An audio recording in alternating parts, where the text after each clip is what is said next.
केंद्रीय मंत्री भूपेंद्र यादव की 3 दिवसीय जन आशीर्वाद यात्रा का समापन आज अजमेर में कर दिया गया। इस दौरान यादव को अपार जन समर्थन मिला। समापन के मौके पर मंत्री भूपेंद्र यादव ने होटल मेरवाड़ा एस्टेट में प्रेस वार्ता को संबोधित किया और यात्रा की जानकारी देते हुए बताया कि प्रधानमंत्री नरेंद्र मोदी की जन कल्याणकारी योजनाओं को जन जन तक पहुंचाने और आम जनता की समस्याएं सुनने के लिए यह यात्रा पीएम मोदी के निर्देश पर निकाली गई। सभी नए बने 39 मंत्रियों के पदभार के बाद यह यात्रा अपने क्षेत्र से निकाली, जो करीब 2000 किलोमीटर की। राजस्थान के लिए इसकी जिम्मेदारी मुझे दी गई और इस दौरान जनता का अपार समर्थन मिला।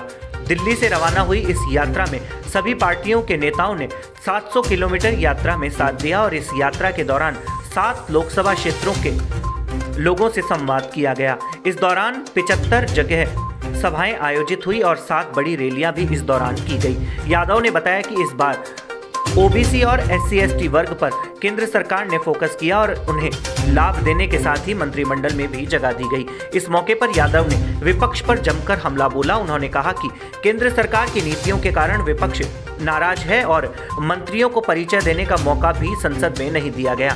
किसान आंदोलन बिल के साथ ही विभिन्न विषयों पर चर्चा की जानी थी, लेकिन विपक्ष द्वारा हंगामा करते हुए धक्का मुक्की की गई, जिसके कारण सदन को स्थगित करना पड़ा। राजस्थान सरकार को भी हर मोर्चे पर विफल करार देते हुए जल्द उसकी विदाई तय होने की बात भूपेंद्र यादव द्वारा कही गई। केंद्र की मोदी सरकार सबका साथ, सबका विकास और सभी का विश्वास जीतने के लिए काम कर रही है और इसकी परिकल्पना को साबित करते हुए मंत्री अपना कार्य करें। अंतिम पड़ाव पर मैं मीडिया के सभी मित्रों का हृदय से धन्यवाद देना चाहता हूं कि हरियाणा से लेकर राजस्थान तक 720 किलोमीटर की इस यात्रा में सबसे पहले तो मीडिया का काफ़ी सहयोग और सहभाग रहा। विगत संसद के सत्र में हमको पता है कि मीडिया को ये जानकारी भी है कि जो संसद का सत्र हुआ उसको विपक्ष के द्वारा बाधित किया गया। प्रधानमंत्री नरेंद्र मोदी जी के द्वारा एक सर्वसमावेशी मंत्रिमंडल का विस्तार किया गया, लेकिन प्रधानमंत्री जी को संसद में मंत्रियों का परिचय नहीं कराने दिया और विपक्ष का रवैया इतना दुर्भाग्यपूर्ण था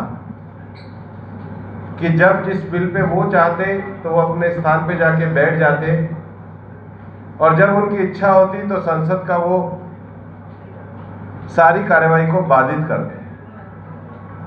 सबसे ज्यादा दुर्भाग्यपूर्ण स्थिति तो तब हुई जब राज्यसभा में सरकार के द्वारा कृषि पे चर्चा कराई जाने लगी तो कांग्रेस के लोग सदन की मेज पर चढ़ गए, सदन के किताबों को उठाकर स्पीकर की टेबल पे फेंका गया, सदन में धक्का मुक्की की गई, सदन के शीशे को तोड़ा गया और लोकतंत्र का ये एक विभत्स दृश्य है। भारत की जनता जिसको लोकतंत्र का मंदिर मानती है, उसकी सारी मर्यादाओं को गिराने का काम विपक्ष के द्वारा किया गया। लोकतंत्र संवाद से चलता है, लोकतंत्र विचार विनिमय से चलता है, लोकतंत्र संसद को मर्यादित तरीके से चलाने से चलता है। विपक्ष का अधिकार है कि वो किसी विषय का विरोध करे, लेकिन विपक्ष का ये अधिकार नहीं है कि वो संसद की मर्यादा को अपने हाथ में ले। विरोध समझ में आता है, व्यवधान समझ में आता है, लेकिन ये तांडव समझ में नहीं आता।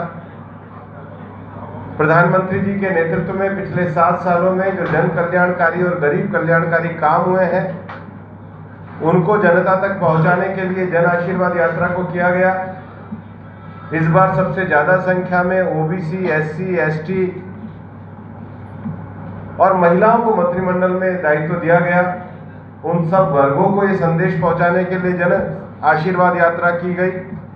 माननीय प्रधानमंत्री जी का जो आत्मनिर्भर भारत की जो संकल्पना है उसको उसके साथ, उसके लिए और उसके हित में जनता के साथ सीधा संवाद करने के लिए ये जन आशीर्वाद यात्रा की गई।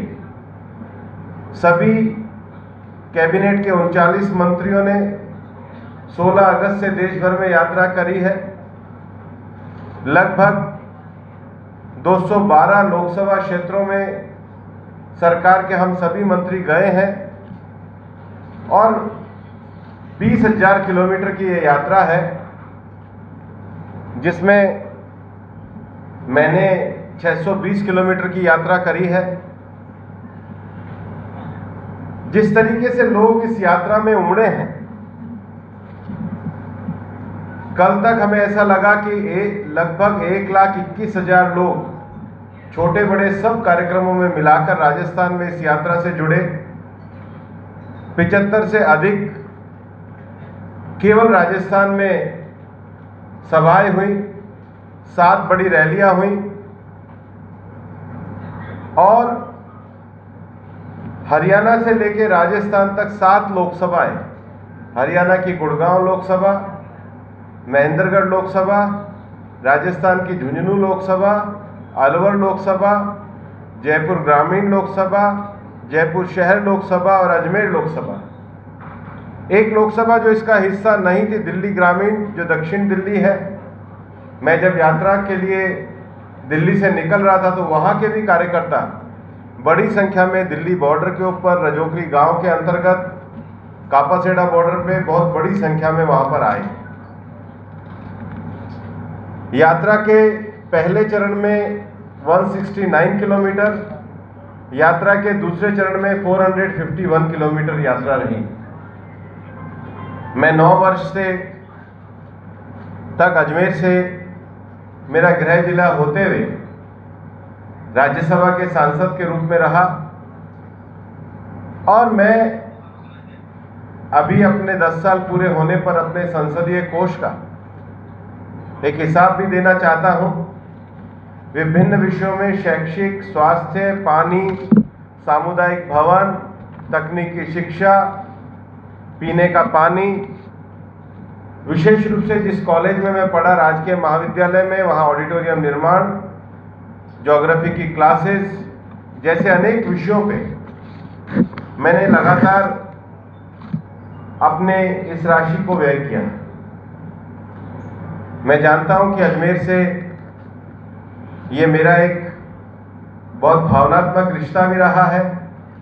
मेरा सौभाग्य रहा है कि पार्टी ने जो कार्यक्रम और रचना इस यात्रा के नाते मेरे लिए तैयार करी, उसका अंतिम पड़ाव अजमेर था और ऐसा हो नहीं सकता कि मैं अजमेर आऊं और अपने मीडिया के साथियों और मित्रों से बिना मिले चला जाऊं। खबर की हो सत्यता, हो या खबर की अनकही दास्तां, होगी सच्चाई की वापसी। SKV न्यूज़, सच्चाई की वापसी।